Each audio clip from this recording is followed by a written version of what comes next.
Thank you so much. Thank you. I really appreciate it. Thank you, Senator DeMint, who believed in me when really most of the people that believed in me lived in my house.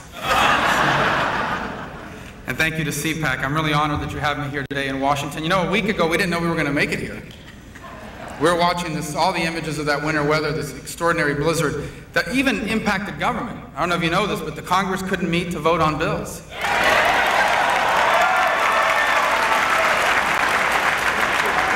The regulatory agencies couldn't meet to set new regulations either. And the president couldn't find anywhere to set up a teleprompter to announce new taxes. You know, now that I come to think of it, the blizzard may be the best thing to happen to the American economy in 12 months.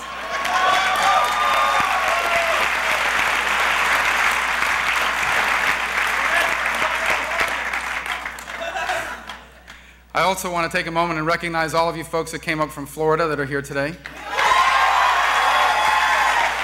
I know I saw some of the young Republicans from the University of Central Florida here, and I wanted to recognize them. Thank you. And finally, my wife was able to join us here today. See, I told you people really come to my speeches. You know, as I reflect on this campaign, not to mention all the opportunities that I've had in my life, it often reminds me of my grandfather. My grandfather was an enormous influence on me growing up. He was born in 1899 to a poor rural family in Cuba. When he was a very young man, he had polio, and it permanently disabled him. So he couldn't work the farm, and so they sent him away to school. In fact, he became the only member of his family that can read. And he would read anything and everything he could. Now, when I was growing up, my grandfather lived with us. And on many days, I would sit on the porch of our home and listen to him tell me stories about history, about politics, and about baseball as he puffed one of his 3 daily cigars. Now, it's been over 27 years since I sat on that porch. And so all the details of the things he told me are not as clear as they once were. But there's one thing I vividly remember. It was a powerful sentiment that he wanted to make sure I understood. And that was this, that because of where he was born and who he was born to, there was only so much he was able to accomplish. But he wanted me to know that I would not have those limits, that there was no dreams, no ambitions, no aspirations unavailable to me. And he was right. See, I was not born to a wealthy or connected family, and yet I have never felt limited by the circumstances of my birth. I have never once felt that there was something I couldn't do because of who my parents were or weren't. Now, why is it that I've been able to accomplish the things that my grandfather could not? Why did my dreams have the chance that his didn't?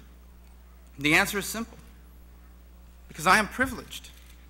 I am privileged to be a citizen of the single greatest society in all of human history.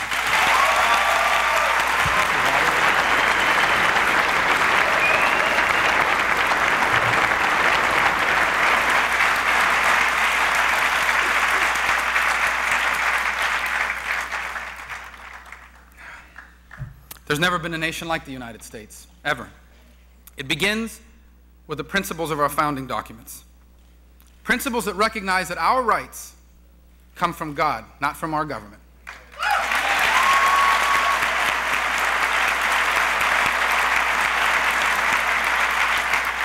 Principles that recognize that because all of us are equal in the eyes of our Creator, all life is sacred at every stage of life.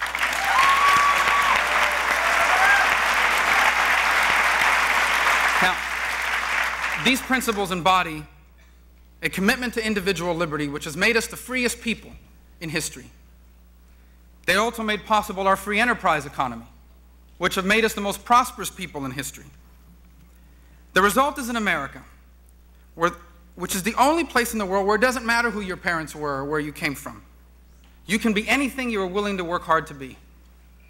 The result is the only economy in the world where poor people with a better idea and a strong work ethic can compete and succeed against rich people in the marketplace and competition. And the result is the most reliable defender of freedom in the history of the world.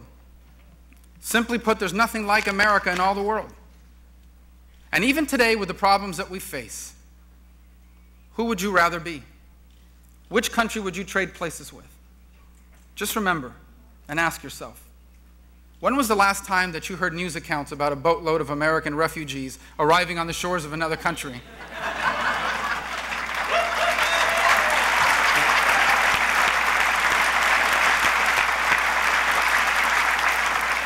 And yet there have always been those that haven't seen it this way. There have always been those that don't recognize this. They think that we need a guardian class in American government to protect us from ourselves. They think that the free enterprise system is unfair, that a few people make a lot of money and the rest of us get left behind.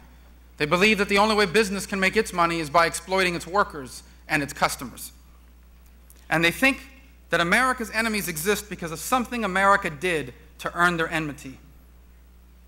Now, the problem is that in 2008, leaders with this worldview won elections. And now, they know that the American people will never support their vision of America. So instead, over the last 12 months, they have used a severe economic downturn, a severe recession, as an excuse to implement the statist policies that they have longed for all this time.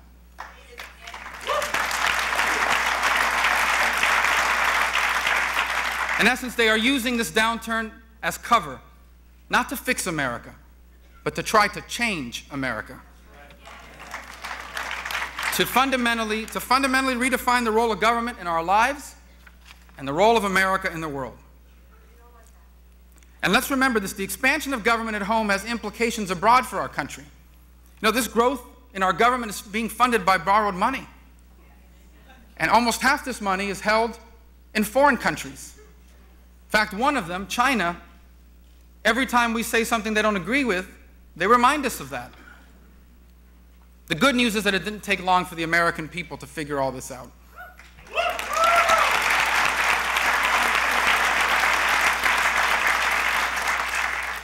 And now, as we near these midterm elections, what the American people are looking for is very clear.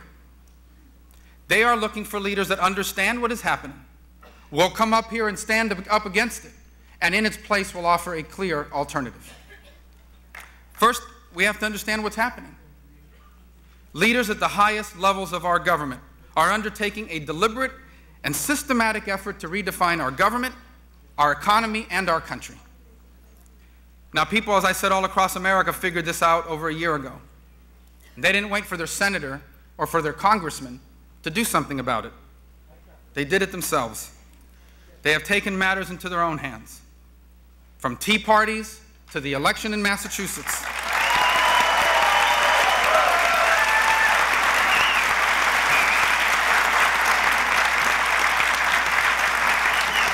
From tea parties to the election in Massachusetts, we are witnessing the single greatest political pushback in American history.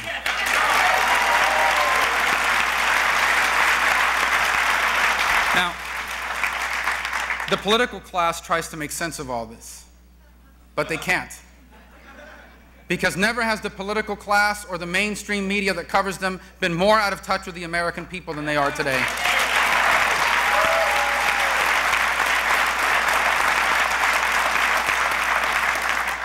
You see, 2010 is not just a choice between Republicans and Democrats. It's not just a choice between liberals and conservatives. 2010 is a referendum on the very identity of our nation.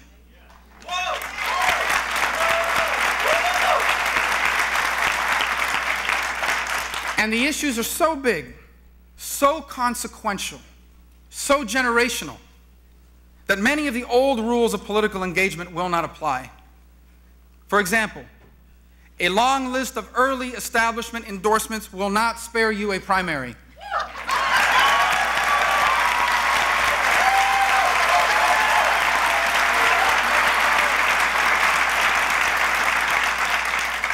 Clever one-line slogans aren't going to spare you the need to discuss policy issues in detail. And the old, tired political attacks that worked once in the past aren't going to get you elected this time. And the reason is simple. Because people get it. Because they understand that if we get this wrong, there may be no turning back for America. That's why the second thing leaders want, that's not the second thing that people want, are leaders that will come here to Washington, D.C., and stand up to this big government agenda, not be co-opted by it.